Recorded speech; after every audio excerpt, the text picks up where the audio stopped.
The City of Johannesburg Council meeting has resumed. This follows last Thursday's chaotic council meeting, which was supposed to have elected committee chairs, but had to be postponed following disruptions. Let's get more on this. We cross to SABC News political reporter Natasha Phiri. A very good afternoon to you, Natasha. What's the latest?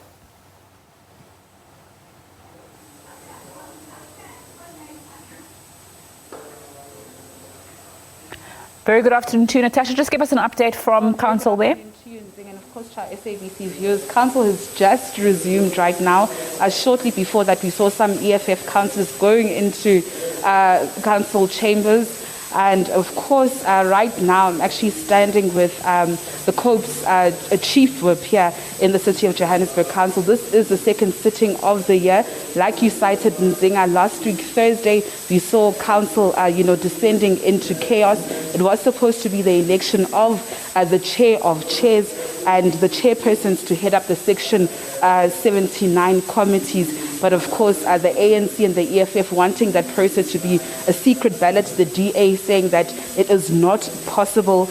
And of course, we saw some people getting assaulted there. Charges were opened against ANC and EFF members. And of course, we heard the speaker there, Mr. Vasco da Gama, just saying and insisting that the Municipal Structures Act of 1998 does not allow for the chairpersons to be appointed through the secret ballots. But I mean, one of the contenders also is Mekolin from COPE, who's going head to head with the EFF's councillor Kadebe for this position. Mekolin, I mean, are you optimistic that proceedings will get underway? Already there've been delays today.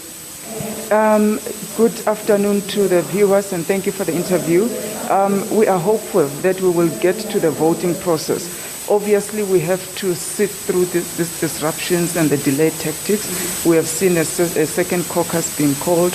We've been here since 10 in the morning. It's after 12. We have not even started with the business of the day. It is not desirable, but we are determined as a multi-party coalition that today we'll sit it out. It will not be prudent to set up another council to come and do the same thing, knowing that the tactics will always be the same.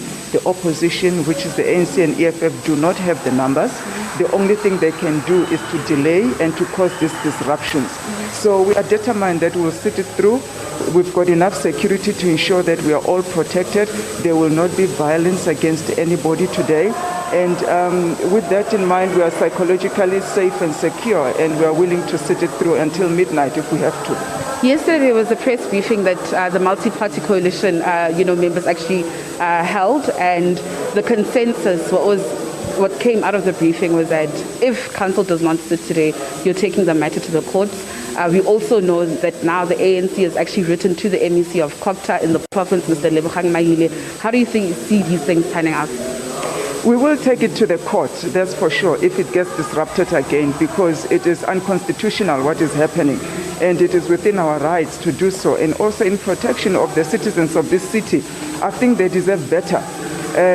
Sitting here is costly. Calling another meeting is costly. It's all taxpayers' money, and there is no reason why we haven't done these constitutional activities before. So writing to the MEC, of course, they have the right to express their opinions and their grievances to the MEC, and he can call for that as well.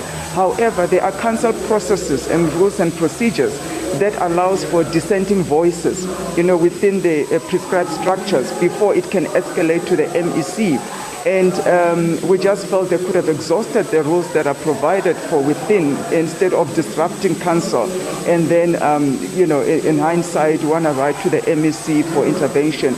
And those kind of interventions, we made it clear yesterday in that press briefing to say they have proved to backfire before, because the MEC has to intervene within the prescriptions of the law as well. So we are trusting that today, once they exhaust all the tactics that they are calling for, caucuses and all these disruptions that we hear, we'll finally get to the business of the day without having to take it further to the courts of this city. And just looking at the multi-party coalition, you have 140 seats in total. Clearly the numbers are on your side. Is this somewhat an indication? Are you optimistic that indeed you will get that position of chair of chairs? Look, it's an indication, yes, optimistic, yes, but it's not a sure case because a democratic process, anything can happen on the floor, and people would obviously vote out of their conscience as well. So we trust that, they would have confidence in me. All the multi-party leaders and all their members will have confidence to put up their hands and vote for me. However, it's a democratic process, and whatever the outcome is, we'll accept that. I also know that there's some, trade brokering behind the scenes. I mean, you're trying to lobby Al Jamaa to actually vote for you. How's that going? No, we are not actually trying to lobby Al Jamal. With the numbers that we have, we are very comfortable that, we can get a win. And should Al Jamal decide, to vote for us because they feel the candidate that has been put forward is competent enough and can carry out the work of the chair of chairs, they should vote for myself. And if they feel the other candidate is, well qualified, better suited to carry out their mandate, that's also okay. But we are not lobbying anybody at the moment. The coalition is stable. The coalition parties have reached an agreement, and all of us are on the same page on how we are going to vote and on who it is that we are nominating. Mekolin, thank you so much and all the best.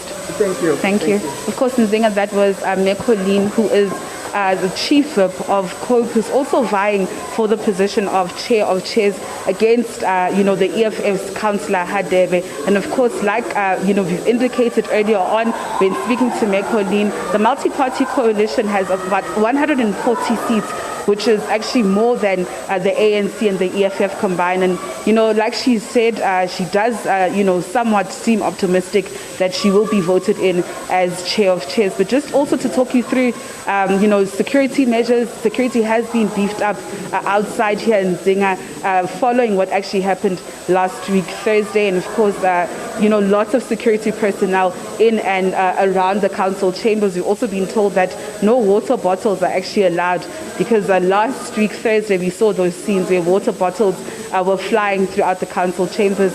And of course, some members of the Democratic Alliance being assaulted there. But of course, we will give you the latest updates and developments in regards to the second council sitting of the year, where chair of chairs and those Section 79 committee members are supposed to be elected today. Back to you in studio, Nzinga.